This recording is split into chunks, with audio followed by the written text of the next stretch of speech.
क्या है पूरा, ये क्या किस तरीके से? शासन के निर्देश पर बेसिक शिक्षा अनुभाग 5 के द्वारा 9 फरवरी 2021 और 1 जुलाई 2023 को विद्यालयों में मेरा विद्यालय स्वच्छ विद्यालय की अवधारणा को लागू किया गया था।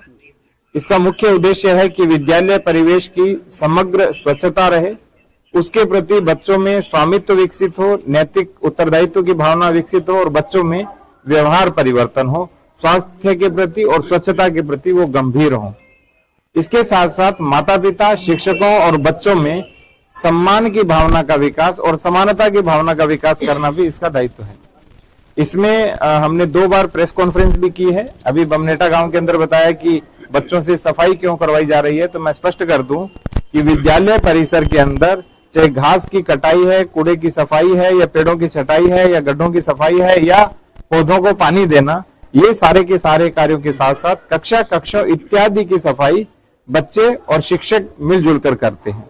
इसके अंदर एक जो स्थान है उस पर पूरी तरह प्रतिबंधित है कि किसी भी प्रकार से शौचालयों और मूत्रालयों की सफाई बच्चों से नहीं कराई जाएगी और जो खतरनाक कार्य होते हैं वो नहीं करवाए जाएंगे। और यदि बच्चों को रसोई से संबंधित कार्य करवाया और सिखाया जाता है, यह आपको बता दो, कार्य करवाना उद्देश्य नहीं है, बच्चों से को सिखाना मुख्य उद्देश्य है। और ये जो गवर्नमेंट ऑर्डर जारी हुआ था, इसका हमने आदेश भी अपनी ओर से भी जारी किया था। और क्योंकि एक गांव के अंदर एक सफाई कर्मी होता है, वो पूरे विद्यालय और पूरे गांव की स्वच्छता सुनिश्चित नहीं कर सकता है, इसलिए शिक्षक और बच्चे मिलकर आते ही आधा घंटा या जाते समय आधा घंटा स्वच्छता के ऊपर ध्यान दें और करके सीखें। Learning by doing. आज जितने भी बड़े बड़े विद्यालयों में जाएंगे वहां पर भी होती है, बागवानी सिखाई जाती है, स्वच्छता सिखाई जाती है, वो पब्लिकली प्लेस के ऊपर जाते हैं, वहां सफाई करते हैं। तो जो पब्लिक प्लेस है वहां पर सफाई करके बच्चों में उत्तरदायित्व की भावना जागृत करना और स्वास्थ्य और स्वच्छता के प्रति जागरूक करना, ये हमारे मेरा विद्यालय स्वच्छ विद्यालय का उद्देश्य है। तमाम ऐसे मामले आप सामने आते रहे हैं, अगर बच्चे विद्यालयों में काम करते हैं तो अभिभावक शिकायत करते हैं कि कार्रवाई हुई है, ये हमें अभिभावकों को समझाना चाहिए। 2021 और 2023 का शासनादेश है। मैं आपको फिर बताऊं, स्वच्छता ईश्वरीयता के पास है, ठीक है। Cleanliness is near to godliness. आप सोचिए अपने घर में कौन कौन सफाई करता है?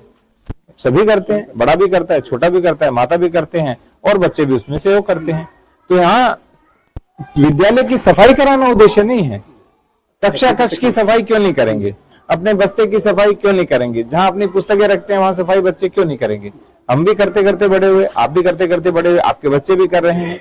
लेकिन हुआ क्या, एक सफाई कर्मी के बाद सभी ने ये समझ लिया कि अब ये सारे काम करें और हमें सारे अधिकार है।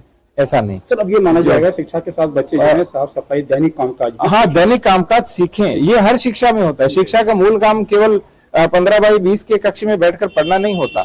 शिक्षा का कार्य होता है कि बच्चा जीवन के हर व्यवहार को, आदत को, जीवन जीने को सीखे। तो हमारे यहाँ ऐसा नहीं है कि हमारे यहाँ सफाई कर्मी सफाई करने आते हैं, लेकिन सुबह अपने कक्ष की सफाई करना, बस्ते को देखरेख करना, पौधों को पानी देना, कोई कटाई छटाई में सहयोग करना, या कहीं प्लास्टिक पड़ा है, कूड़ा पड़ा है, उसे उठा करके रखना, ये बच्चों को सिखाने का है। और इसमें भी अभिभावकों को जागरूक करना। हमने बोला भी है कि एसएमसी के माध्यम से और पीटीएम के माध्यम से सभी अभिभावकों को इस संबंध में जागरूक किया जाए। और 2 जो शासनादेश हैं 2021 और 2023 के, उन दोनों शासनादेशों के विषय में विस्तार से बताया जाए। ये शासनादेश मैं आपको भी दूंगा, ताकि आपको ऐसा हो कि इसके बारे में सब लोगों को पता चले।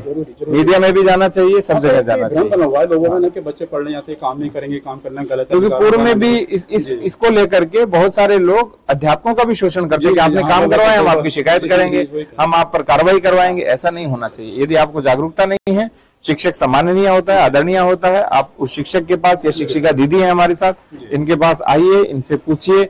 हाँ, नियम विपरीत हो रहा है तो हम सुधार करेंगे, लेकिन नियमानुसार हो रहा है तो आपको अपने में सुधार करना चाहिए। यही होना चाहिए।